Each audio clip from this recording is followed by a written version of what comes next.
Hi, my name is Miss Patty, and I'm going to read you a book called Annie and the Wild Animals. It's written and illustrated by Jan Brett. Very, very pretty pictures.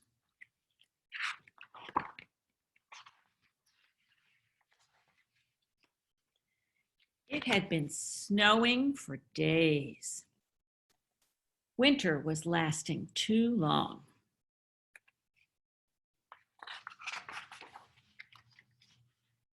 Something was wrong with Annie's cat. Taffy had stopped playing. She ate more than usual. She slept all day long.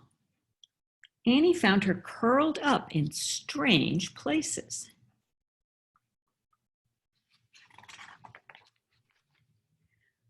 One morning, Annie could not find Taffy anywhere. She looked and looked, but Taffy was gone. Annie was very lonely. I need a new friend, thought Annie.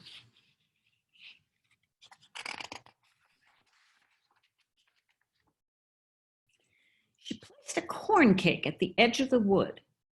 She imagined that a small furry animal would come and she would tame him for a pet.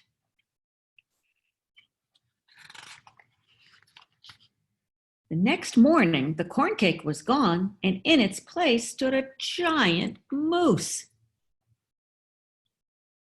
He's too big to tame, thought Annie. I'll have to try again. That night, Annie left another corn cake at the edge of the wood.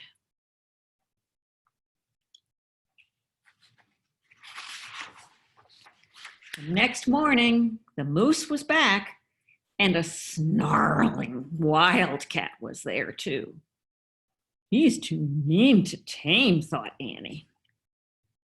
Annie placed more corn cakes at the edge of the wood. The next morning, a big growling bear was there with the moose and the wildcat.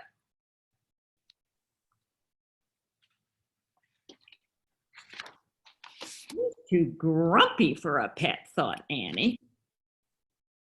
Annie made as many corn cakes as she could, and she left them at the edge of the wood.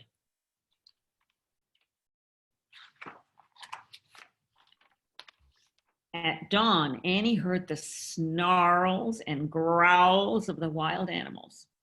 There was the moose and the wildcat and the bear. They had been joined by a stag, his family, and a large gray wolf. Not one of them is soft and friendly like Taffy, thought Annie.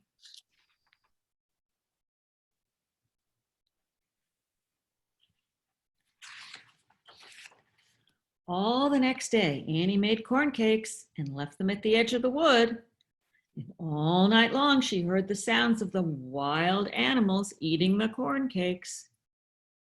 Annie awoke to find a great nose stuck through her window. It belonged to the moose, who was still hungry. That would surprise you, wouldn't it? Look at that. There were wild animals everywhere. They roared for their next meal. The little house shook. Goodness gracious.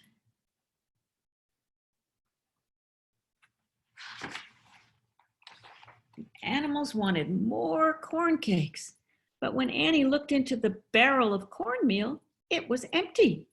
She couldn't make any more corn cakes. Annie was very sad. She would never find a pet now.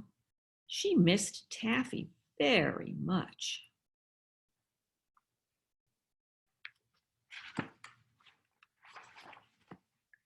All that night, a warm breeze blew from the south. The snow melted and new buds could be seen on the plants and trees. The wood was coming alive again. By the next morning, the wild animals had gone back to the wood. They would find food there now that spring had finally come.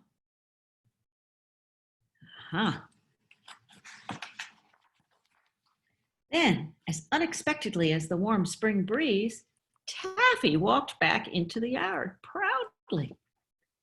"Taffy!" exclaimed Annie. "You have come home. Where have you been?" Taffy turned and looked back the way she had come. And out of the wood came 3 soft and friendly kittens. Annie wouldn't be lonely anymore. The end.